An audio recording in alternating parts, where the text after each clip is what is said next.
kita semua dalam keadaan sehat ya. Teman-teman yang di ruangan ini juga semoga dalam keadaan sehat.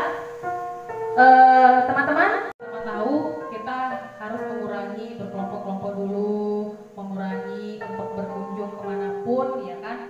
Tapi meskipun dalam kondisi itu jangan kita jadikan sebagai penghalang untuk kita tetap produktivitas, untuk kita melakukan aktivitas yang seperti biasa kita kerjakan, atau mengurangi kepedulian kita terhadap angkatan kita kepada pelayanan kita juga, gitu ya.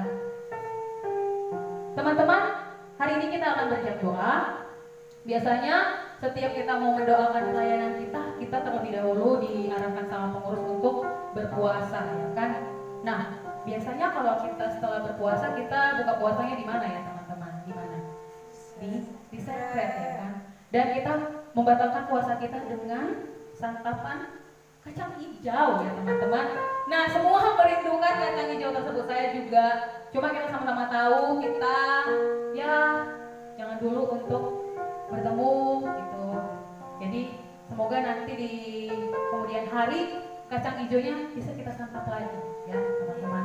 Semoga teman-teman menikmati puasanya dan juga sudah mendoakan pelayanan kita pastinya. Kita akan mulai jam doa kita. Selamat datang di jam doa pelayanan semester B UKMKP UPM MIPA Minggu 30 Agustus 2020 dengan tema Fellowship in Love yang akan dilayani oleh Bang Tohab Iwan Pardosi SKM. Hingga hari ini kita masih dalam keadaan sehat, itu semua karena kebaikan Tuhan yang sungguh indah. Untuk itu, mari kita ekspresikan sukacita kita karena kasih Tuhan yang sungguh indah. Kita bernyanyi, kasih Yesus indah, oh indah.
Allah Bapa yang sungguh baik, Allah Bapa yang begitu sempurna, Allah Bapa yang kami muliakan.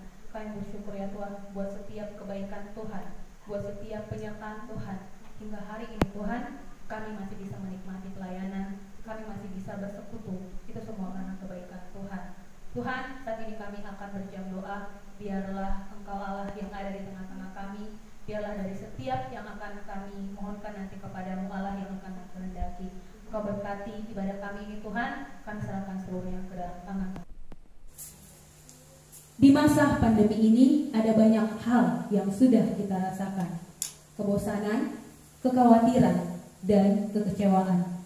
Tapi ingatlah, di balik semua yang sedang kita alami, Tuhan sedang menunjukkan rencananya yang indah. Mari kita bersyukur dan menyembah Tuhan kita yang telah berjanji untuk selalu mengiringi kita. Kita bernyanyi.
Mari datang menyembah nama Tuhan kita.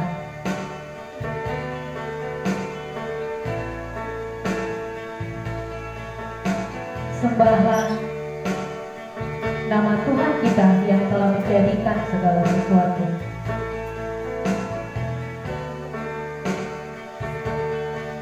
Sembah Tuhan kita yang adalah Alfa dan Omega.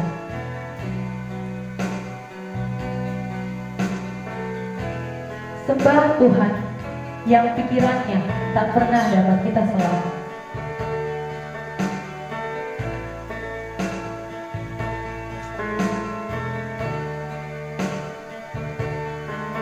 Sembahlah Allah kita yang telah memperhadapkan kita dengan segala kondisi. Bahkan kondisi yang menurut kita sudah terlalu sulit.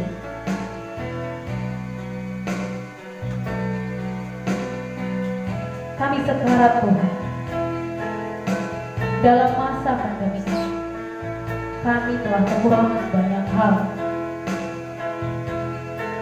Tetapi biarlah mulut kami tetap memuji dan menyembah nama-Mu.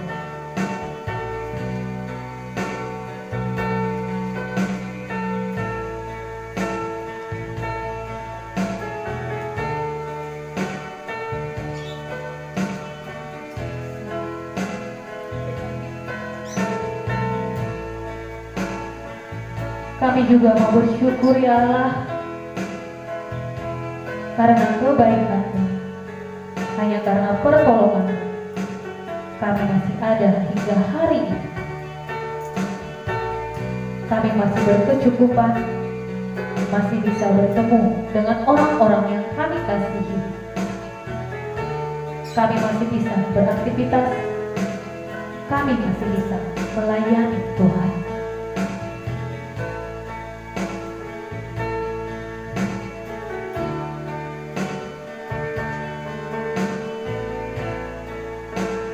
Kami bersyukur Tuhan, di tengah kondisi pandemi ini masih ada kelompok kecil yang berjalan meskipun harus kelompok secara online.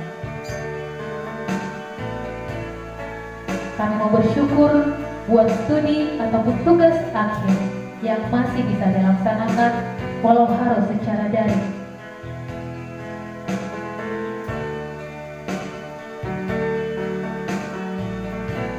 Kami mau bersyukur Tuhan buat PKK, tim pengurus yang masih mau melayani Tuhan.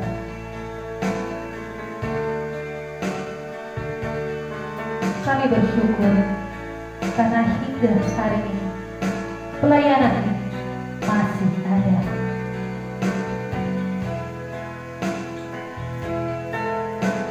Kami bersyukur untuk semua yang kami peroleh darimu. Mari sampaikan penyembahan dan ucapan syukur kepada Tuhan secara pribadi.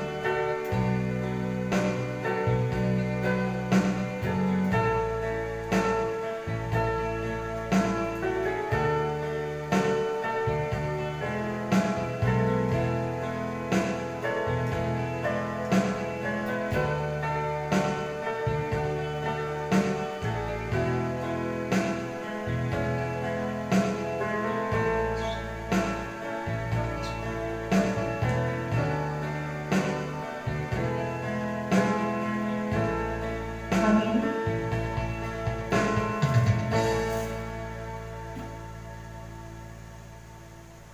Teman-teman, di masa-masa pandemi ini pastinya keluhan pernah kita ucapkan.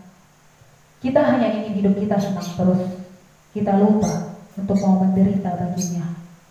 Apakah saat ini mulut kita tetap memuji nama Tuhan meskipun kita di tengah-tengah kesulitan?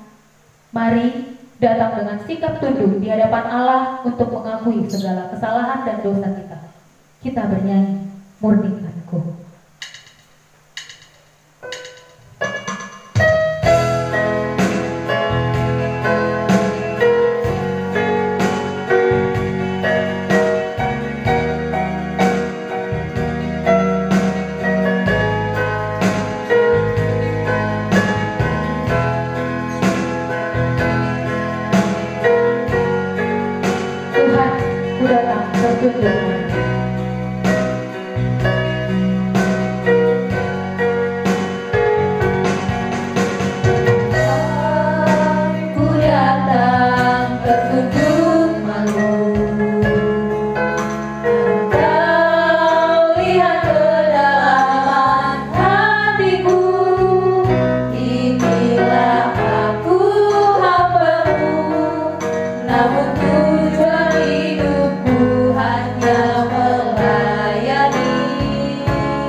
diri sendiri.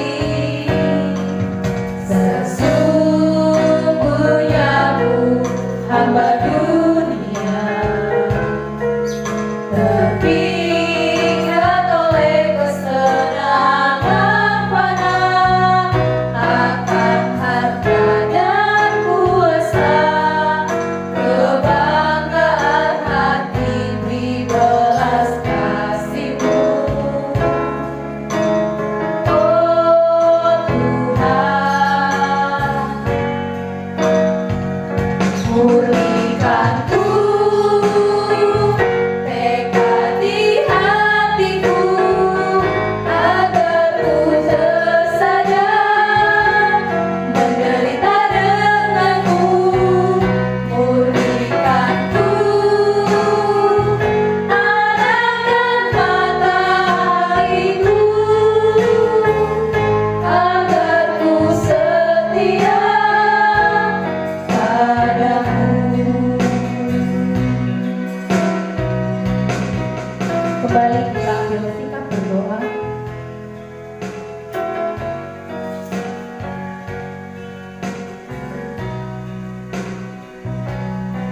Tuhan, saat ini kami datang di hadapan-Mu. Layakkanlah kami tunduk di hadapan-Mu ya Tuhan. Telah banyak sikap kami yang kurang berkenan.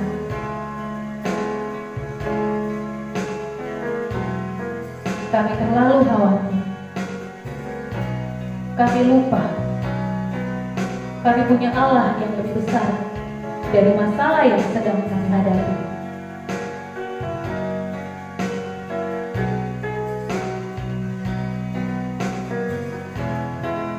Kami mohon ampun ketika kami menganggap bahwa kami tidak bisa apa-apa di tengah-tengah kondisi pandemi.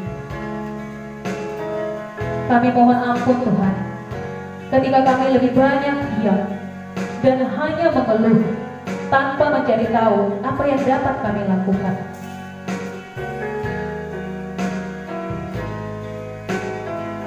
Kami juga memohon ampun ketika kami tidak mengerjakan persekutuan kami karena alasan jaringan susah. Kami terlalu sibuk.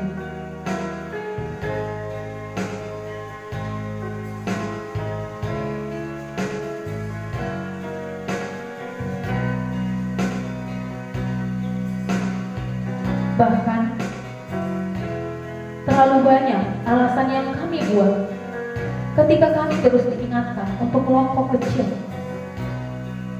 Kami masih dengan alasan kami yang sama. Kami selalu sibuk, tidak ada kesesuaian waktu, tidak sempat mengikuti program secara daring. Teman-teman, ada berapa banyak lagi alasan yang akan kita buat-buat? Sesombong itukah kita sehingga kita terlalu sulit memberi waktu kepada Tuhan?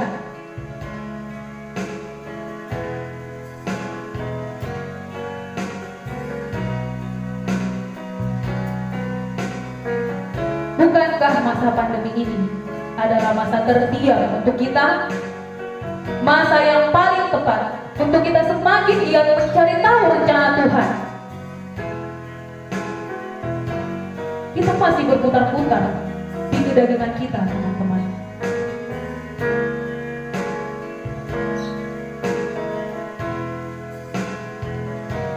Mari saat ini nyatakan segala pelanggaran kita secara jujur di hadapan Allah.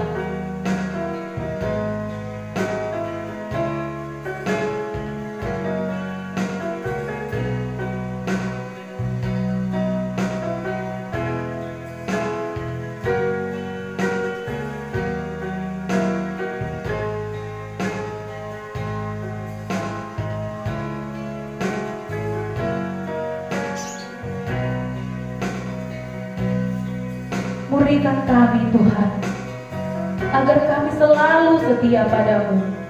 Hapuskan kami dari kesenangan fana. Kembali kita bernyanyi. Murnikanku tekad di hatiku.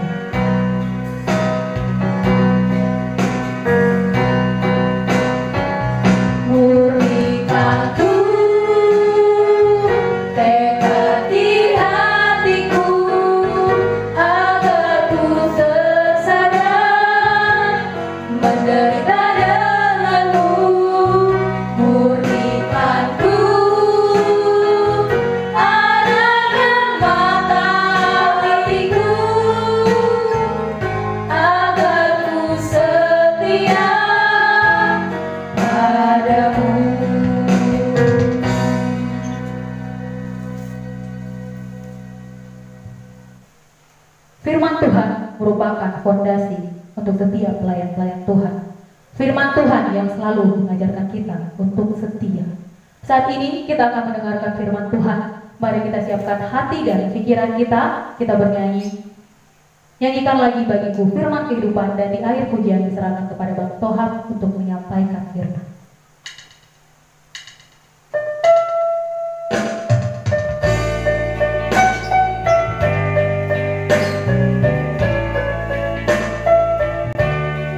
Nyanyikan lagi bagiku firman kehidupan.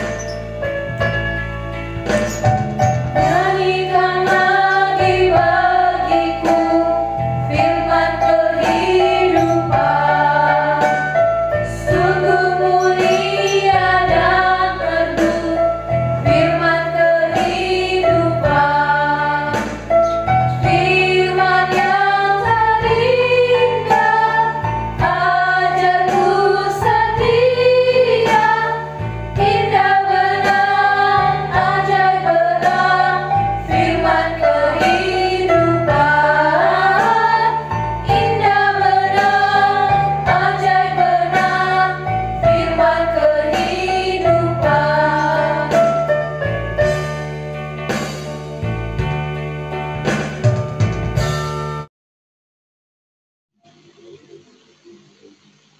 Baik, selamat siang buat abang kakak semua dan salam sejahtera buat kita semua. Bersyukur hari ini kita boleh kumpul bertemu dalam sebuah wadah pelayanan yang didesain dalam bentuk daring, dan kita berterima kasih untuk jaringan yang boleh kita pakai dan aplikasi yang boleh kita pakai. Sebelum kita mulai persekutuan kita pada hari ini, kita bersama-sama berdoa. Bapa kami yang baik, yang kami kenal dalam Kristus Yesus, kami sungguh bersyukur pada siang hari ini Tuhan boleh izinkan kami untuk bersekutu, untuk mengalami pembelajaran dari Tuhan, dan kami berterima kasih untuk seluruh kehidupan yang Tuhan berkati. Terima kasih untuk kesehatan yang Tuhan berikan, dan terima kasih untuk pembelajaran-pembelajaran yang Tuhan izinkan kami nikmati, baik dalam pembelajaran kami pribadi, baik dalam studi kami, baik dalam self-study kami, baik dalam seluruh lewat peristiwa-peristiwa yang boleh kami alami. Dan kami bersyukur pengurus pada hari ini boleh menginisiasi untuk boleh kami diisi oleh firman Tuhan yang menjadi makanan rohani kami, menjadi dasar hidup kami untuk boleh makin bergairah, bersemangat menjalani kehidupan kami. Kami ingin belajar satu topik pada hari ini mengenai fellowship, nilai persekutuan di dalam kasih. Itu ya Tuhan, kami rindu memohon pertolongan Tuhan, hikmat yang dari Tuhan, kuasa dari Roh Kudus, dan pimpinan-Mu ya Tuhan untuk mengajari kami memahami tentang apa sejatinya itu persekutuan, dan persekutuan yang diikat oleh kasih. Terima kasih Bapak, berkati seluruh kami yang akan mendengarkan dan yang akan diisi pada hari ini, dan berkati seluruh teman-teman kami juga yang di berbagai tempat. Tuhan yang berkati jaringan dan media yang kami pakai supaya boleh menolong kami bertumbuh pada hari ini. Kami telah siap mendengarkan ya Tuhan, Tuhan yang berkarya di dalamnya. Dalam nama Tuhan Yesus kami bersyukur dan berdoa. Amin. Baik, abang, kakak, dan teman-teman sekalian, adik-adik, pengurus, dan kakak PKK, selamat siang bagi kita semua. Firman Tuhan dan yang akan kita renungkan pada hari ini mengenai tentang fellowship in love, ya, persekutuan di dalam kasih, persekutuan yang diikat oleh kasih. Karena itu kita ingin belajar dari firman Tuhan. Apa sih persekutuan itu? Dan apa dasar persekutuan kita? Apa implikasinya nanti kepada hidup kita? Dan bagaimana kita boleh diikat oleh satu kasih di dalam persekutuan ini? Kita ingin belajar hal itu pada hari ini. Sebelum saya melanjutkan sharing pada hari ini, saya ingin mengajukan pertanyaan kepada kita semua.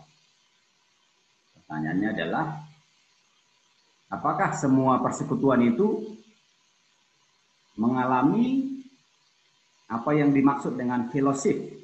Ya. Apakah persekutuan itu sungguh merasakan nilai-nilai fellowship yang dimaksud oleh firman Tuhan?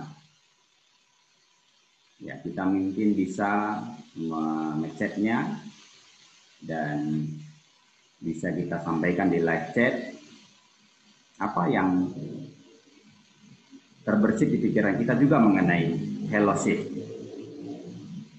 dan apakah kita mengalaminya. Yang kedua adalah apakah yang mencintai komunitas atau persekutuan, contoh yang mencintai UKMKP, Unimed atau MIPA, itu membangun komunitas itu sendiri. Ya. Apakah orang-orang yang mencintai persekutuan itu atau komunitas itu membangun komunitas itu sendiri?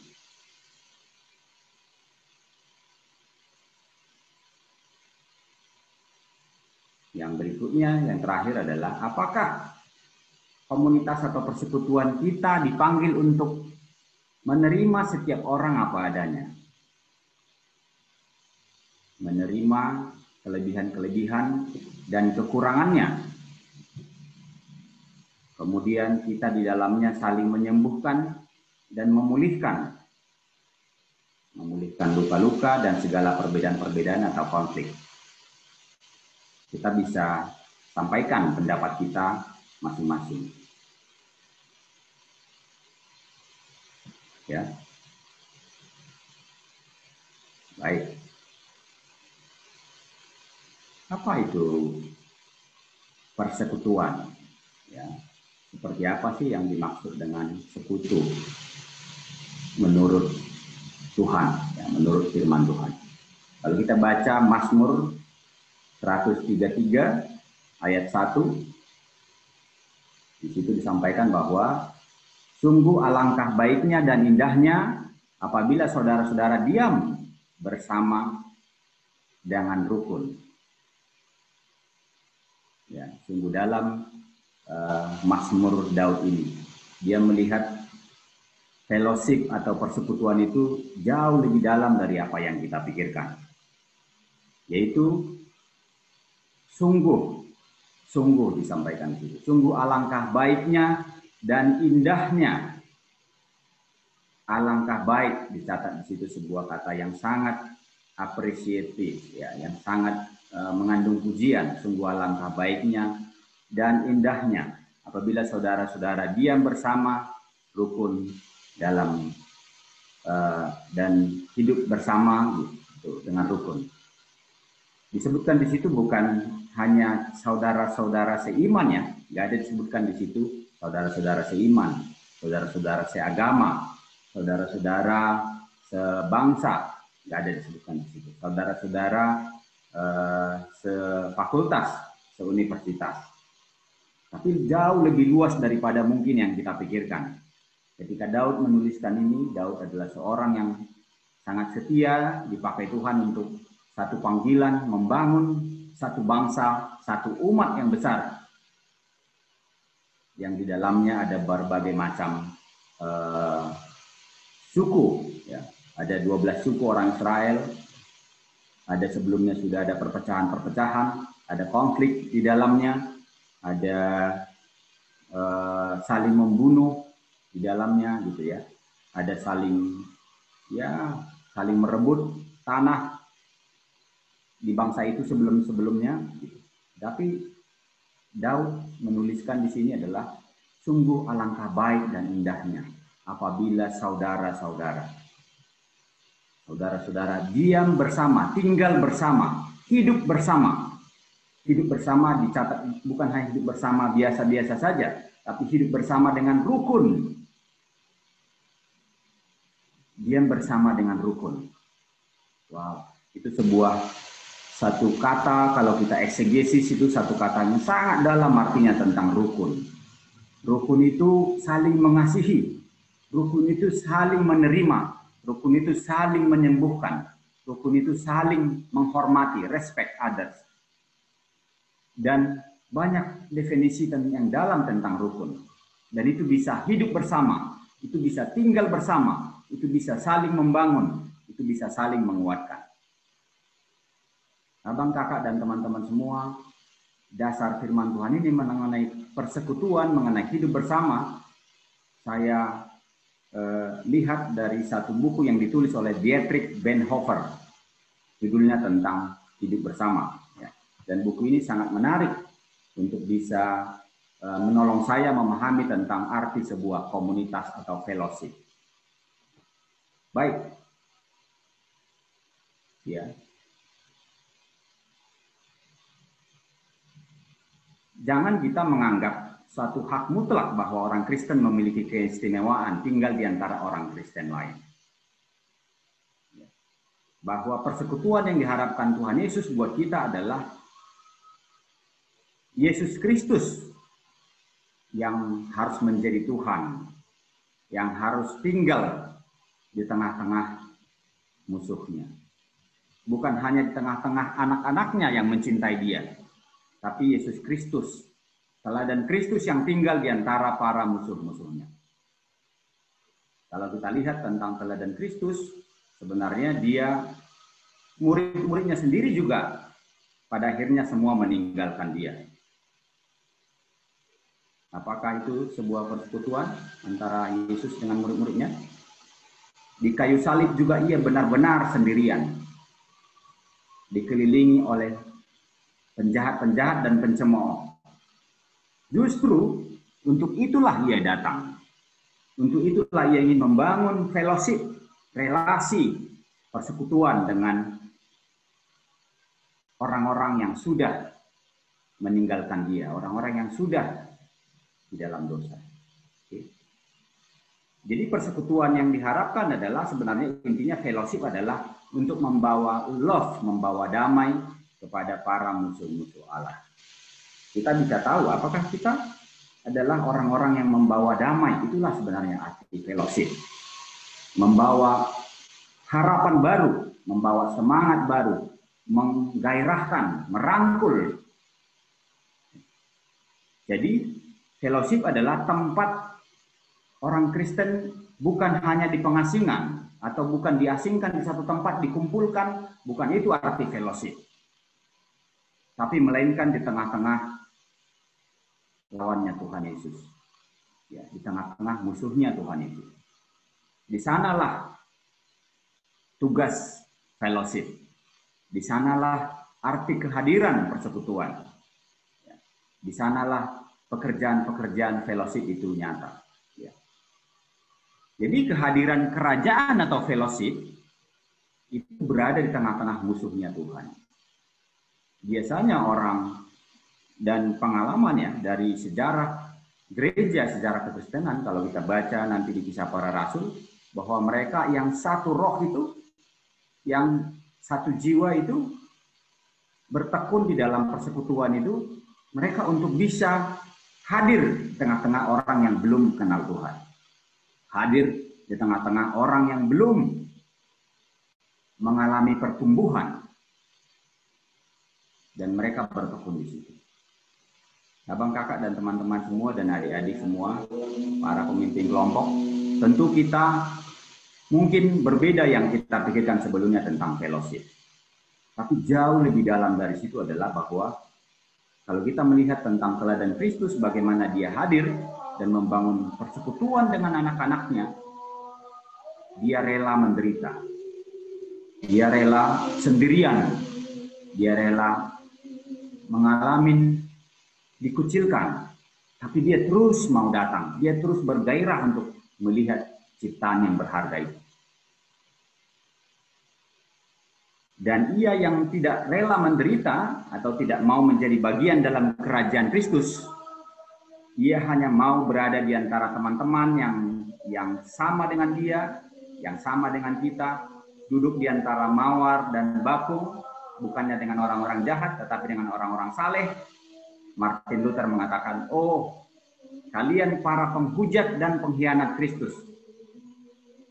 Agak keras pernyataan Martin Luther mengenai kritikan kepada persekutuan-persekutuan yang tidak hadir, persekutuan-persekutuan yang hanya emosional, yang tidak hadir bagi orang-orang yang membutuhkan kasih Tuhan. Disebutkan di situ, oh kalian para penghujat dan pengkhianat Kristus, bila Kristus melakukan apa yang sedang kalian lakukan, siapa yang akan diselamatkan? Dalam firman Tuhan Zakaria 10:9 juga dikatakan, sekalipun firman Tuhan begitu ya, aku telah menyerahkan mereka ke antara bangsa-bangsa. Jadi bisa saja kita mengalami perpecahan-perpecahan ya, sebagai tujuan Tuhan membangun persekutuan. Bukan harus kompak-kompak menurut perasaan kita sendiri. Kompak yang kita lihat tapi tidak menghasilkan buah. Ya. Kita harus melihat lebih dalam. Yaitu, tetapi di tempat-tempat yang jauh mereka akan ingat kepadaku, kata Zakaria. Jadi, di tempat-tempat yang mungkin kita berserak, tapi Kristus mempersatukan kita oleh rohnya untuk mengerjakan keselamatan yang disebutkan oleh Martin Luther tadi. Kita baca Ulangan 28 ayat 25. Sesuai dengan kehendak Allah, umat Kristen harus merupakan suatu bangsa yang dipenjarakan. Ya. Bisa satu orang membaca dari Ulangan 28 ayat 25. Ya. Ulangan 28 ayat 25 disebutkan di situ bahwa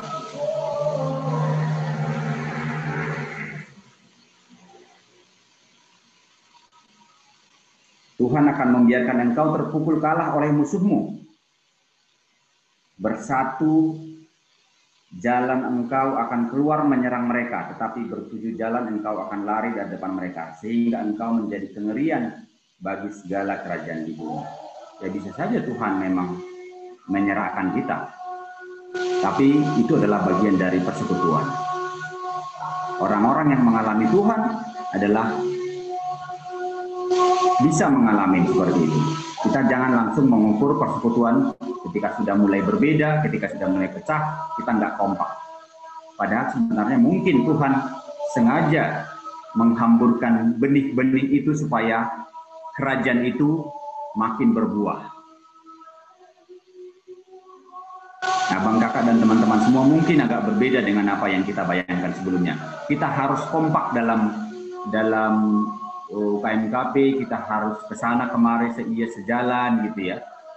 Tapi kita jangan lupa mengevaluasi impact-nya. Ya. Dipencarkan, dihampurkan seperti benih. Nanti bandingkan dengan Zakaria 10 ayat 8 dan 9. Kita harus berdiam diri di negeri-negeri yang jauh di antara orang yang tidak percaya. Namun hal itu menjadi benih. Persekutuan yang kelihatan itu adalah sebuah anugerah ya, yang kita nikmati sekarang itu adalah persekutuan KMKP, persekutuan fakultas, itu adalah anugerah. Itu adalah persekutuan yang kelihatan.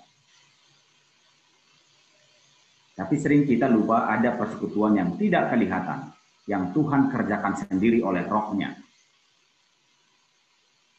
Bisa ada di mana-mana alumni kita, tapi mengerjakan panggilan Tuhan. Bisa ada di merintis fakultas-fakultas lain alumni kita.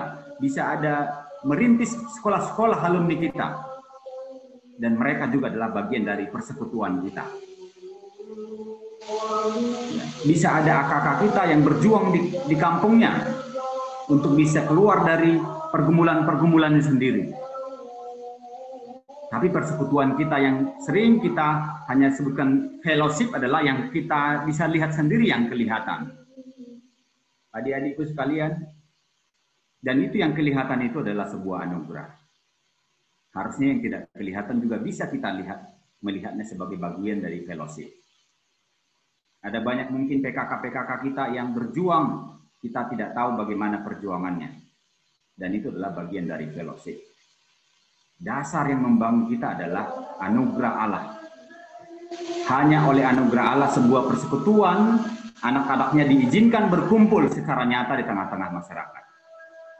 Jadi kalaupun ada UKMKP, UKM-KMK di USUL, di Unimed, di Politeknik, di Nomensen, di Unika, semua itu adalah persekutuan yang kelihatan. Secara nyata, ada di tengah-tengah dunia, dan di dalamnya ada bertekun. Bertekun, artinya bertekun belajar firman, dan bertekun bersekutu. Kalau kita baca dalam Kisah 2, ayat 41 dan 42, kita akan membaca sama-sama. Orang-orang yang menerima perkataan itu memberi diri dibaptis. Pada hari itu jumlah mereka bertambah kira-kira 3.000 jiwa. Disebutkan di situ, mereka bertekun, ayat 42 itu, mereka bertekun dalam pengajaran rasul-rasul. Jadi persekutuan yang kelihatan, baik yang tidak kelihatan, yang dikerjakan oleh Kristus adalah bertekun dalam pengajaran firman Tuhan. Bertekun, mengusahakan fellowship. Bertekun, berdoa. Bertekun, menggali firman Tuhan. Itu adalah persekutuan-persekutuan yang sejati. Namun ada juga yang mereka tetap sendirian di negeri-negeri yang jauh sebagai benih sesuai dengan kehendak Allah. Ada juga alumni-alumni kita yang berjuang, bertekun untuk belajar firman Tuhan dan mengusahakan connect, relate dengan nilai-nilai yang dibangun oleh pelayanan kita. Jadi persekutuan itu sangat dalam, adik-adikku sekalian, dan teman-teman, abang kakak semua. Kehadiran jasmani anak-anak Tuhan merupakan sumber sukacita dan kekuatan yang tak tertandingi bagi orang percaya. Jadi fellowship itu adalah kehadiran jasmani anak-anak Tuhan, yang itu adalah sumber sukacita bagi kita, juga sumber sukacita bagi Tuhan. Dan itu adalah kekuatan yang tidak tertandingi.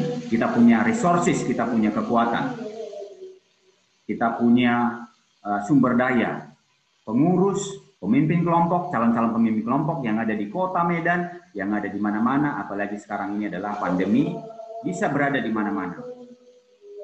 Tapi firman Tuhan yang sudah hadir, benih yang hadir dalam hidup mereka itu adalah sebagai kekuatan orang percaya untuk bisa bertumbuh, bertekun di dalam nilai-nilai yang tadi yang saya sebutkan, adalah bertekun dalam pengajaran belajar firman Tuhan. Bertekun, menggali firman, menghidupi firman. Berdoa, bertekun. Bersekutu. Itu adalah fellowship. Paulus mengatakan kepada Timotius dalam 2 Timotius 1 ayat 4. Mungkin kita bisa bacanya. 2 Timotius 1 ayat 4. Satu orang bisa membaca kepada kita. Dan saya akan bantu. 2 Timotius 1 ayat 4 disebutkan di situ. Dan apabila aku terkenang akan air matamu yang kau curahkan, aku ingin melihat engkau kembali supaya penuhlah kesukaanku.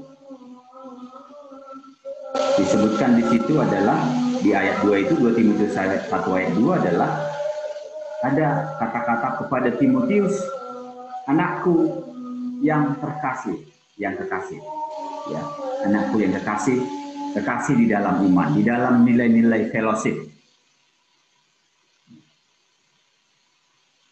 Fellowship itu dibangun oleh hidup di dalam Kristus dan untuk Kristus. Dan rohnya yang dicurahkan kepada jemaat mula-mula tadi adalah sebagai simbol kehadiran Allah di dalam persekutuan itu.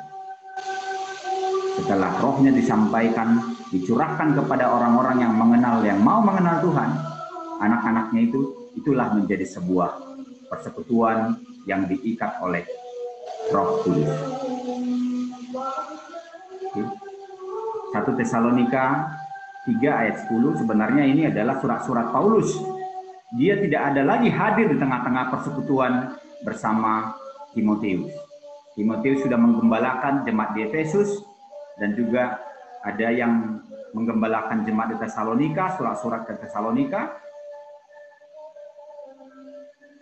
Disebutkan di situ bahwa anakku yang terkasih, sungguh-sungguh supaya kamu bertekun. Gitu ya. 1 Tesalonika 3:10 kita bisa baca. 1 Tesalonika 3:10.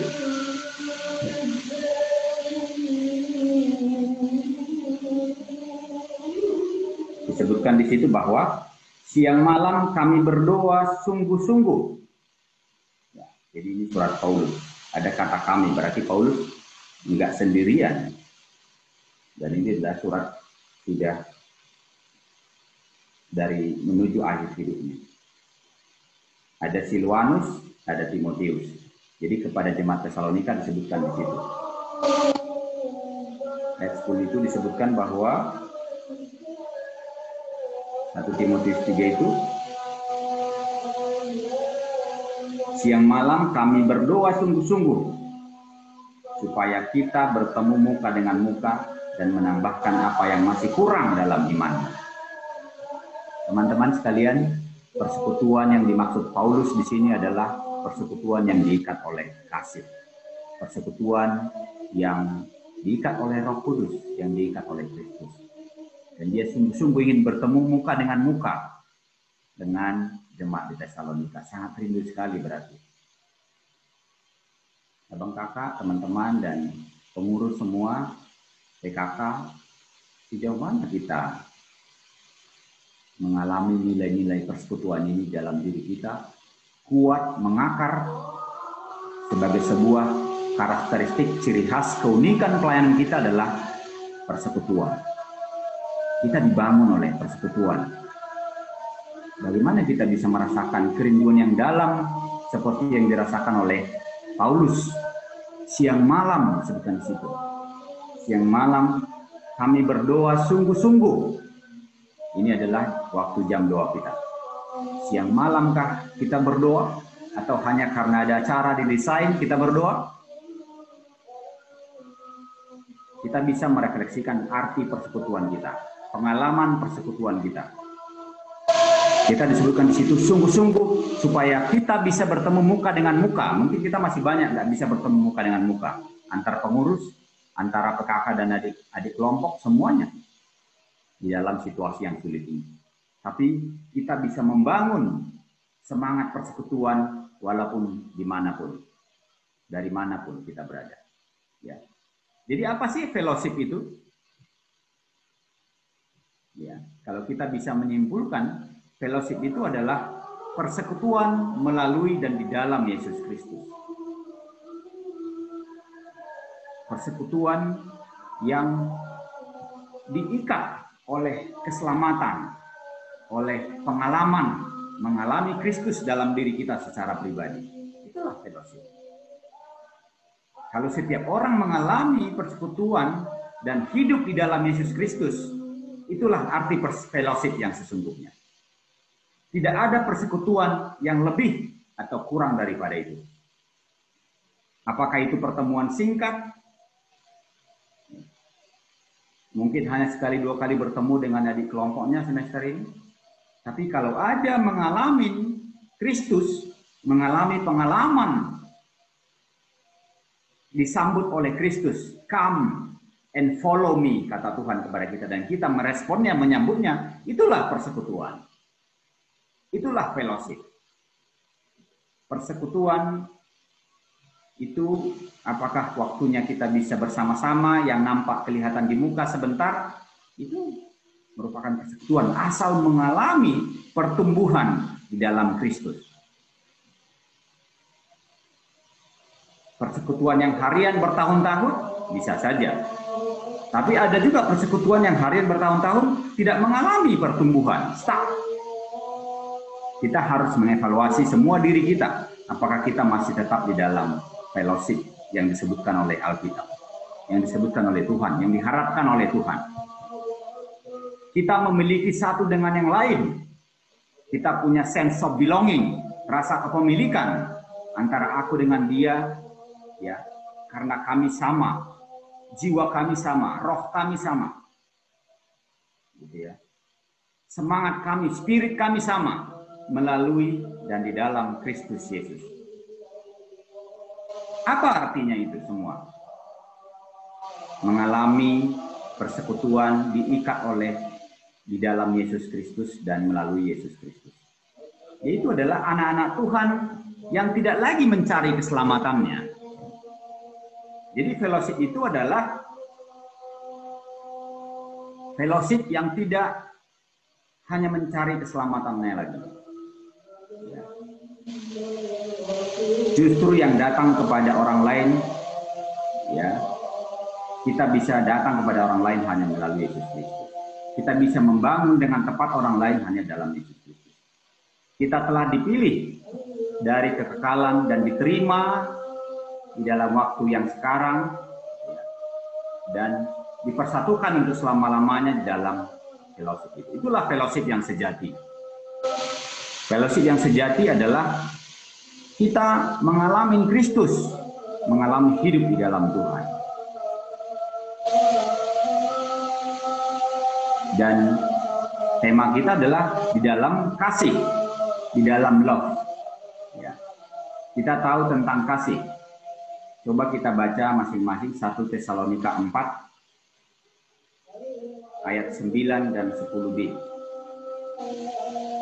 1 Tesalonika 4 ayat 9 dan 10b. Tentang kasih persaudaraan tidak perlu lagi dituliskan kepadamu, karena kamu sendiri telah belajar kasih mengasihi dari Allah. Jadi setiap orang yang sudah lahir di dalam Kristus tidak perlu sebenarnya diajari lagi, ya, bagaimana kasih itu.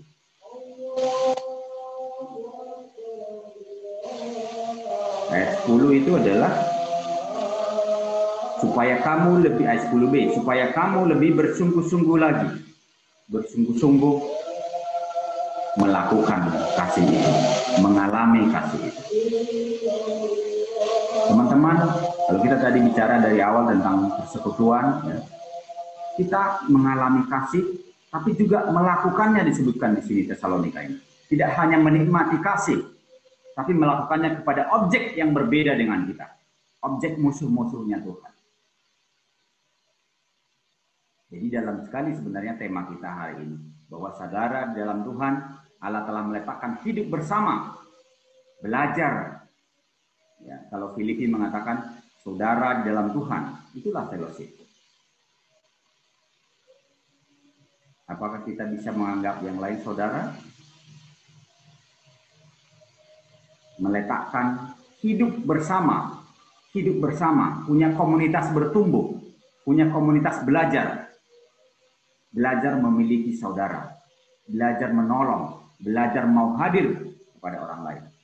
Jadi persekutuan kita dan persaudaraan kita di dalam kasih adalah bukan sesuatu yang sangat jauh ideal banget di depan. Tapi juga ada kenyataan-kenyataan rohani yang bukan kenyataan-kenyataan hanya perasaan-perasaan biasa. Kenyataan-kenyataan psikologis. Ya. Coba baca lagi Yohanes 15 ayat 12. Yohanes 15 ayat 12. Disebutkan di situ bahwa inilah perintahku. Ya, perintahku supaya kamu saling mengasihi. Inilah perintahku.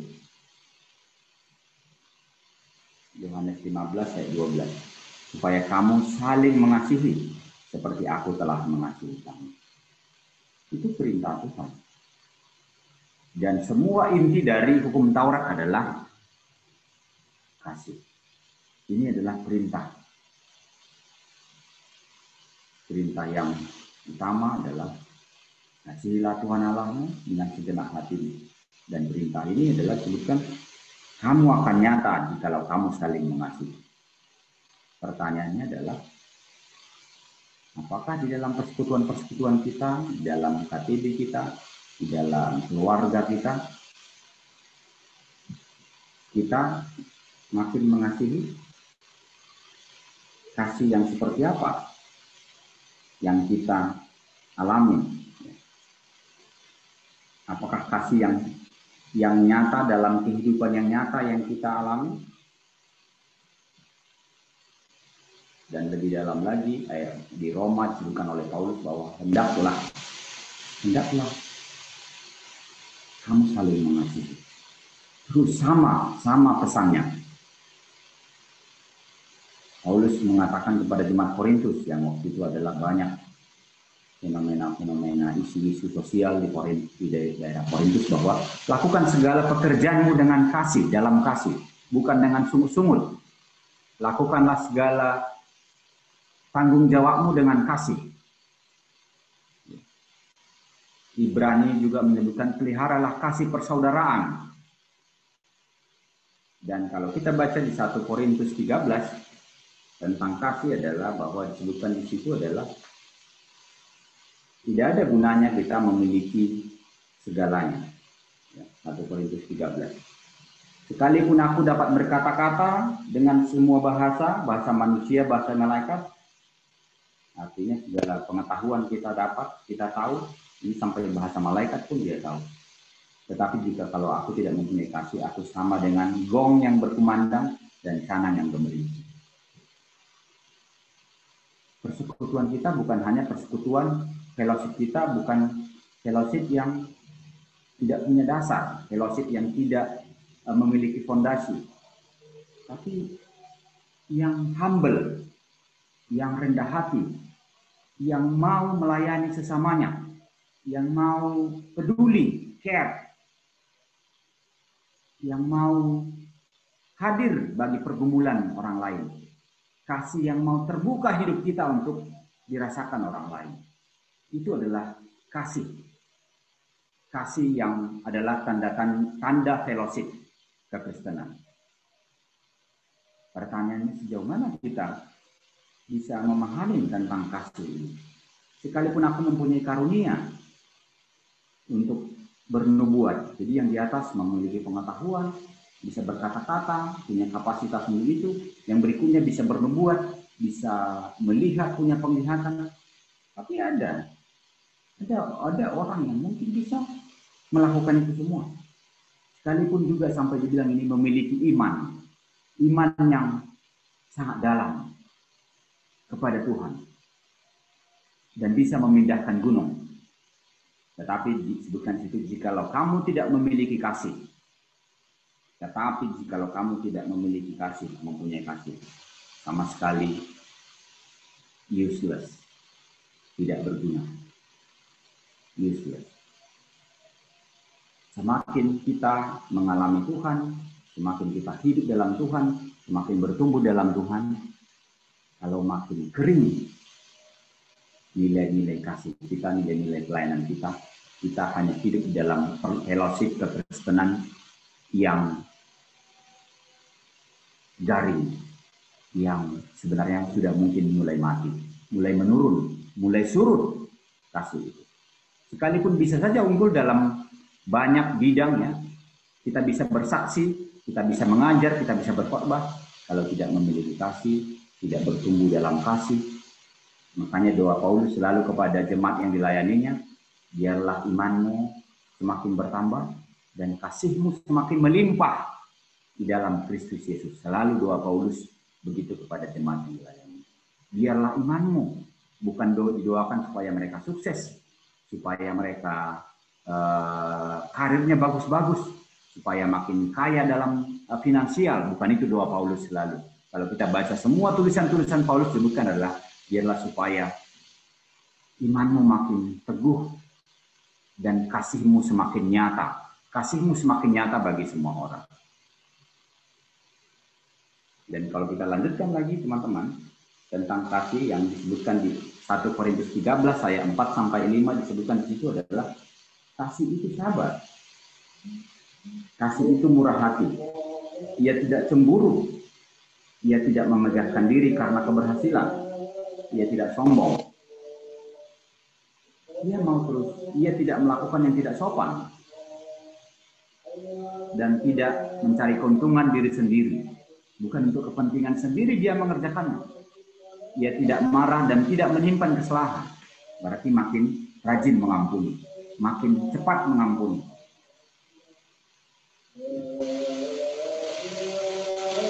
Dan disebutkan di situ lagi, ayat 5. Ya. Ia tidak melakukan yang tidak sopan dan tidak mencari keuntungan diri sendiri. Ia tidak marah, tidak menyimpan kesalahan orang lain. Makin mengampuni. Apakah nilai-nilai persekutuan kita seperti itu? Makin bertekun, makin sabar, makin humble, makin rendah hati, dan tidak ada kecemburuan iri hati.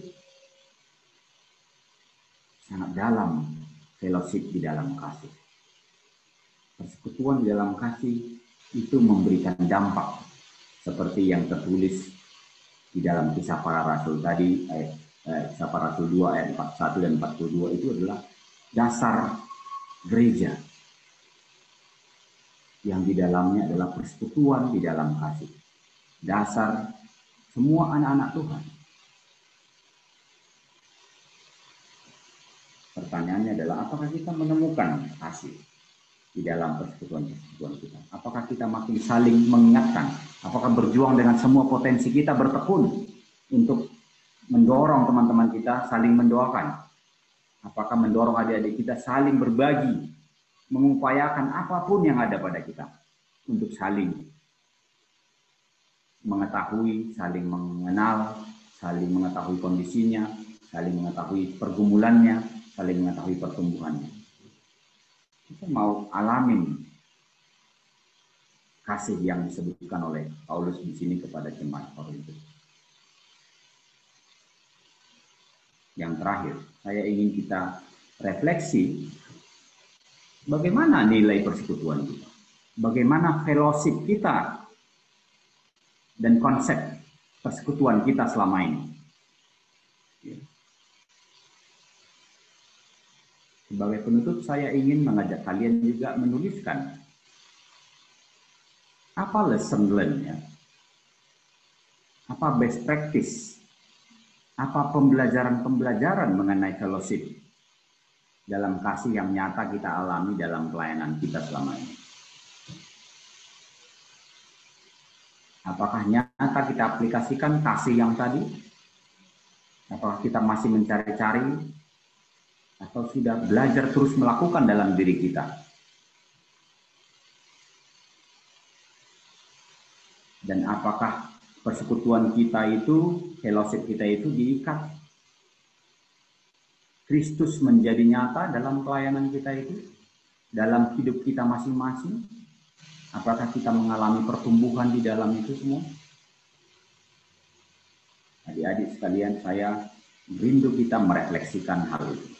Dan didorong, bangkit, bangun kembali, bertekun kembali, berjuang, move on untuk mengerjakan kasih itu. Dan yang terakhir, pertanyaan terakhir, hal-hal apa yang akan kita ubah dalam diri kita? Yang akan kita ubah dalam diri kita mengenai pemahaman kita akan persekutuan. Tuntutan-tuntutan kita akan persekutuan. Apa yang akan kita ubah tentang kasih juga? Apa yang akan kita capai? Apa yang akan kita kerjakan? Apa yang kita hidupi tentang kasih di dalam diri kita dan juga dalam pelayanan kita?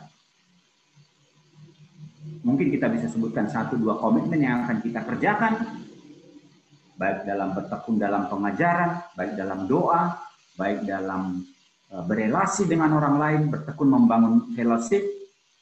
Mungkin bisa kita tuliskan 1-2 poin mengenai fellowship yang setelah kita belajar firman Tuhan hari ini.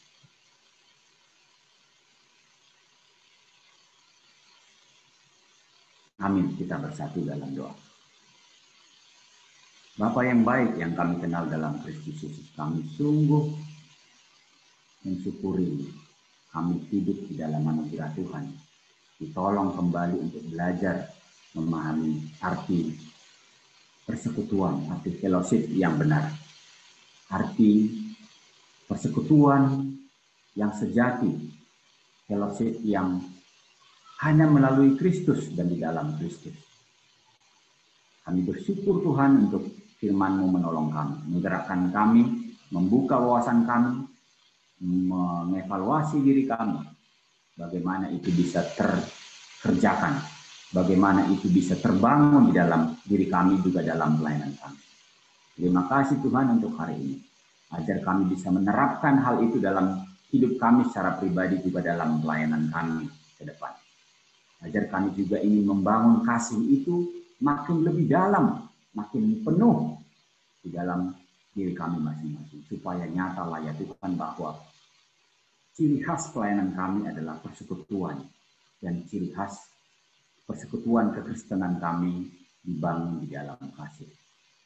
Terima kasih untuk hari ini, terima kasih untuk waktu ini, dan terima kasih untuk setiap orang yang boleh Tuhan ajari, Tuhan berikan pemahaman-pemahaman baru, Tuhan ubahkan, dan Tuhan dorong untuk melakukan 1-2 komitmen yang bisa kami lakukan. Hanya dalam nama Tuhan Yesus kami bersyukur, dan kami menikmati dan doa kami hari ini. Amin.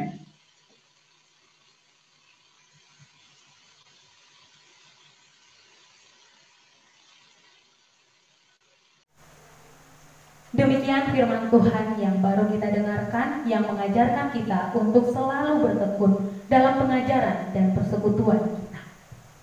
Saat ini kita akan mendoakan pelayanan kita. Teman-teman, sudah ada topik-topik doa yang akan kita doakan nanti. Teman-teman boleh melihat topik-topik doanya di layar. Di sana sudah ada beberapa topik doa dan saya akan bagikan ke teman-teman. Saya akan bagikan ke teman-teman berdasarkan stambuknya. Tolong diingat ya, 2016 untuk stambuk 2016 mendoakan alumni. Mari melihat topik doa untuk alumni. 2017 mendoakan AKK dan PKK. 2018 mendoakan kelompok kecil. 2019 mendoakan kampus, bangsa dan negara. 2015 dan alumni mendoakan pengurus dan tim. Saya ulangi, 2016 mendoakan alumni, 2017 mendoakan AKK dan PKK, 2019 mendoakan kelompok kecil, 2019 mendoakan kampus, bangsa dan negara, 2015 dan alumni mendoakan pengurus dan tim. Oke, itu dia topik-topik doanya, teman-teman boleh melihat di layar. Kita akan memulai jam doa kita. Mari kita bersatu dalam doa.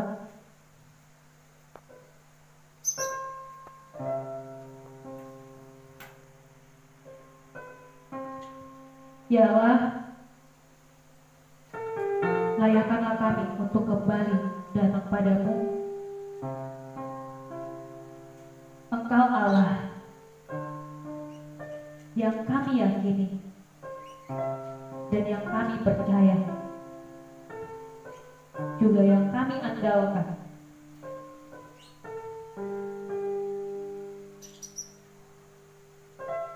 Allah, kami mau bersyukur buat setiap penyertaan Tuhan. Kami masih boleh rasakan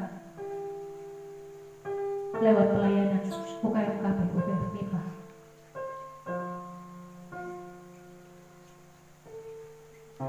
Kami mau bersyukur ya Tuhan buat apakah yang masih mau dibina dalam pelayanan UKMKP UPF MIPA.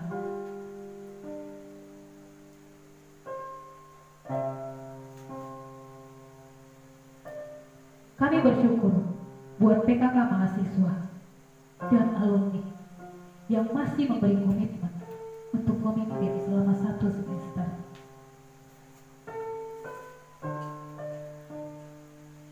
Kami mau bersyukur buat 12 pengurus yang masih mau memberi diri untuk melayani selama 1 semester.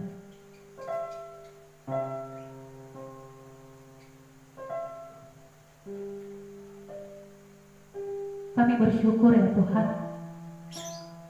buat setiap visi misi Allah yang dibungkus dalam kurikulum profil dan yang akan terus kami kerjakan di dalam pelayanan ini.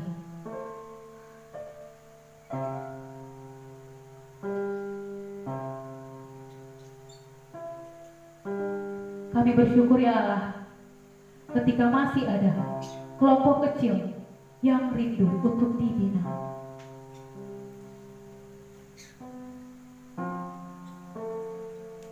Kami bersyukur ya Tuhan, buat pelayanan kami selama 1 semester. Allah masih menyanggup kami untuk menyelesaikan semua. Tanpa kekuatan dari Tuhan, tanpa anugerah kebaikan-Mu, kami tidak bisa Tuhan.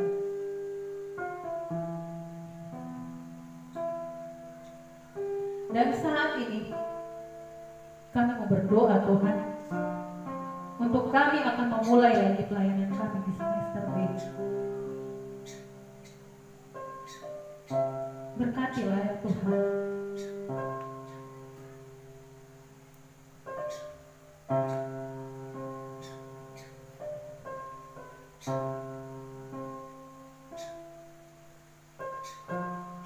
Tuhan, kami sangat menyadari kami adalah orang-orang yang lemah. Kami tidak bisa Tuhan mengerjakan segala sesuatunya tanpa pertolongan Tuhan.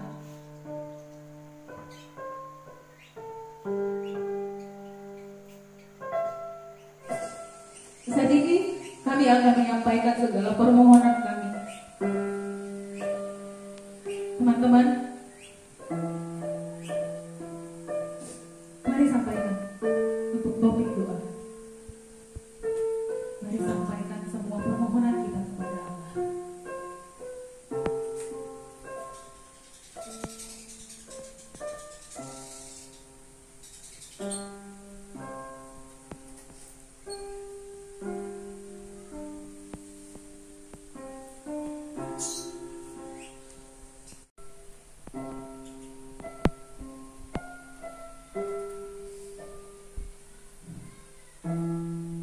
Ya Allah kami, telah kami sampaikan ya Tuhan segala permohonan kami. Kami percaya ya Tuhan, yang terbaik akan terjadi bagi kami, bagi pelayanan ini. Kami yakin kehendak Allah sudah terjadi. Saat ini kita akan menyaksikan video.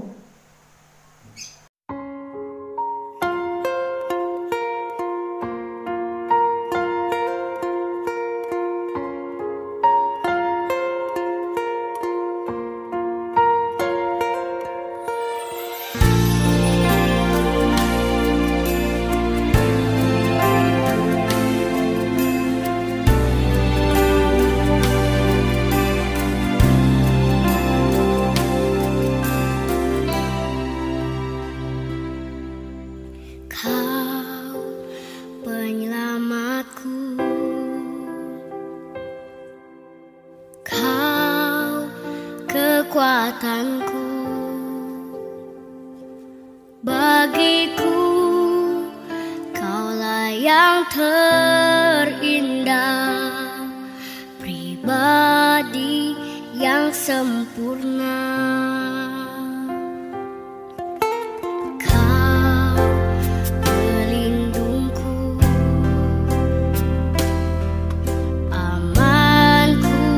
Bersamamu, bagiku Kaulah segalanya, Tuhanku yang sempurna.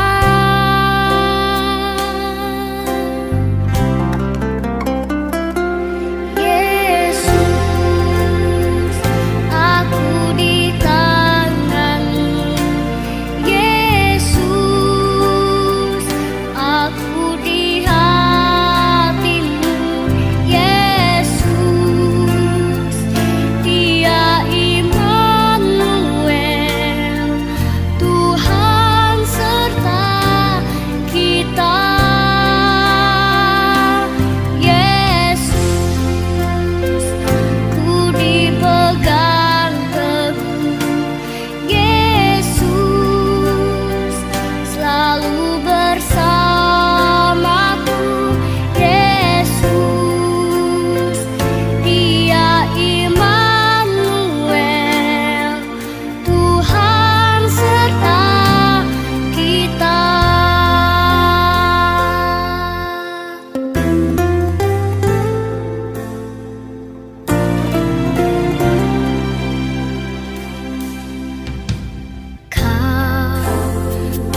Ya, kita telah menyaksikan video perjalanan pelayanan kita selama 1 semester.